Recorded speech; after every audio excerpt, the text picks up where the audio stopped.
Good day everyone, I am Sancho Spaleta from grade 4 Blessed Thomas. Today I will share with you our learnings in our subject ESP with CLF.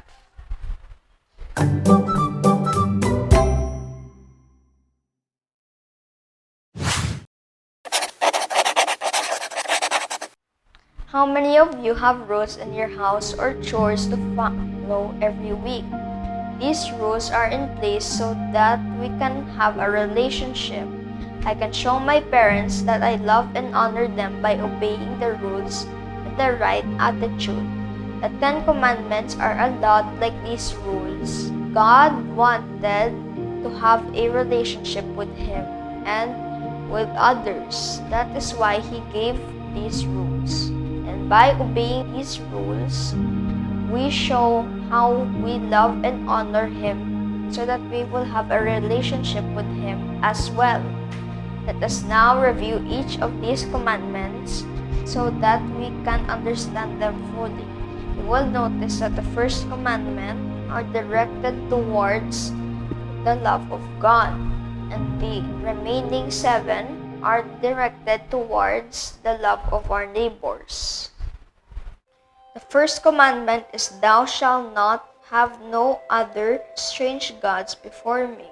In the pagan days, people used to worship idols and tend to forget who their real God is. This commandment reminds us that as the children of God, we should worship the only one true God, and that is our God in heaven. The second commandment is, "Thou shalt not take the name of God in vain." This commandment reminds us to respect God's name as much as we respect Him as our God. We should not use His name in non-spiritual conversations. The third commandment is, "Remember the Sabbath day and keep it holy." This is the only ritualistic commandment. This reminds us to allot at least one day a week to pray, worship, and honor our God. This is the reason that we Catholics hear Mass every Sunday. Fourth commandment is, "Honor thy mother and thy father." This commandment reminds us to pay respect and give love to our parents who nurtured and sustained us in this world. The fifth commandment is, "Thou shalt not kill." This commandment is self-explanatory. We are not allowed to take the life of others. God is the only source of life and therefore is the only one who can take it back. The sixth commandment is, "Thou shalt not commit adultery."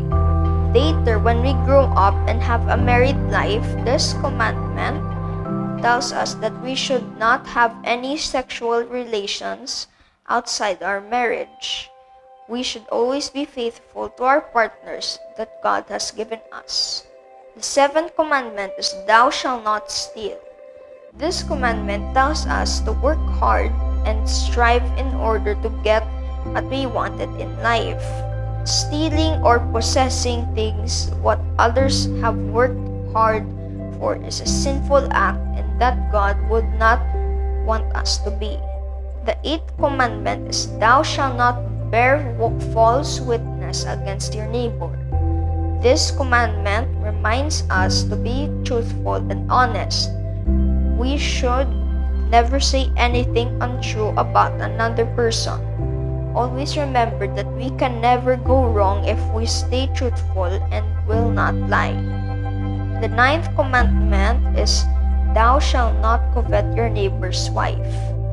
This commandment tells us to respect the life of married couples and should not wish to have their partner for oneself. The 10th commandment is, "Thou shalt not covet your neighbor's goods."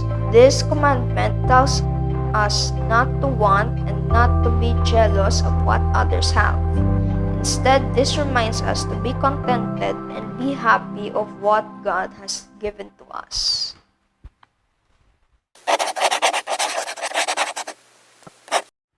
In our previous discussion, we learned about the Decalogue or the 10 Commandments.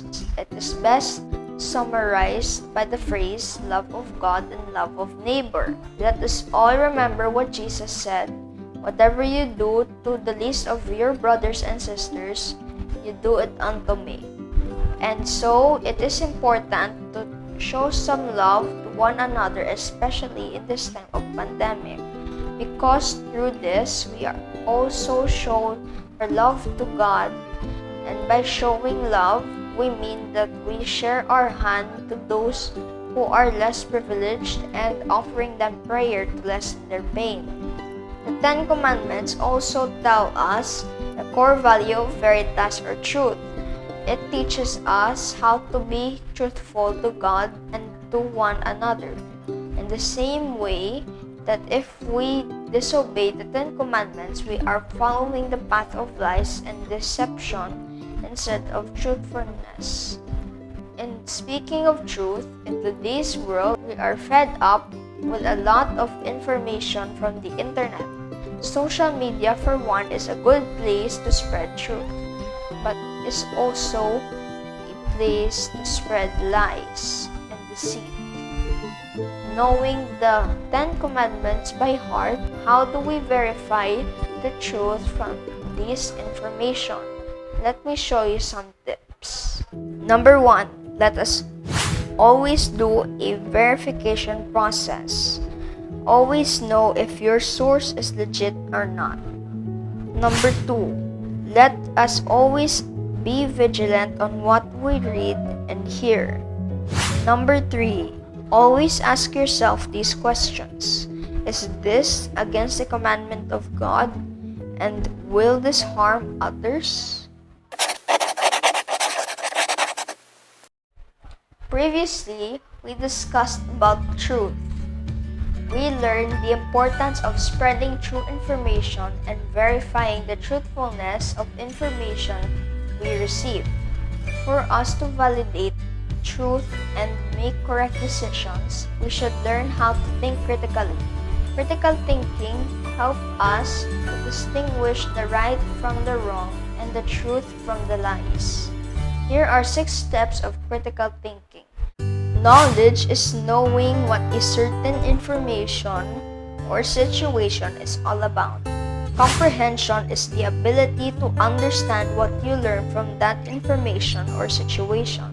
Application is to put into action or to do something about that information or situation that you have now well understood.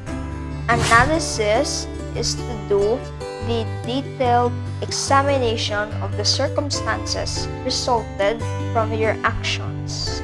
Synthesis is to bring together or combine together all the elements from the moment you have learned the facts to the time you have analyzed the results of your actions. Lastly, evaluation is to do an assessment of the above actions and to determine if these actions are in line with the value of truth. And those are the things we have learned from our recent topic, ESP with CLF. I hope you have learned something as much as I did.